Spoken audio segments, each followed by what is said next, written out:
If you would like to just rotate your piece as a free rotation, or even with some specificity, while you're in the Transform Pattern tool, you would select the entire piece, and you can find a rotational point above the dotted line perimeter.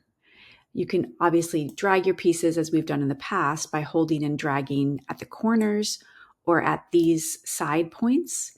But if you look at the above point where we now get two arrows that create a circle, you can see that we can rotate that as a free rotation, however we like.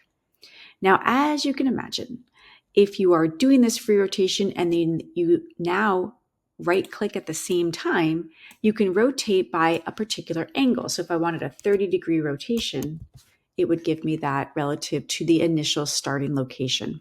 Okay, so if we put in 180 degrees, it's going to flip it exactly up, around half a circle. If we go 90, it'll be rotating only a quarter of the circle. So you can see, you can have a particular rotation, you can define that, or you can do it as a free rotation. Okay, so I'm going to go back to that and do a free rotation around and undo. You can also, as you noticed, you're rotating about that center point right here. If you double click on that center point, you can now essentially double click on it and take it, grab it with your left mouse key and move it to a different location. So if you wanted your point or your piece to rotate around a different location, you can do that.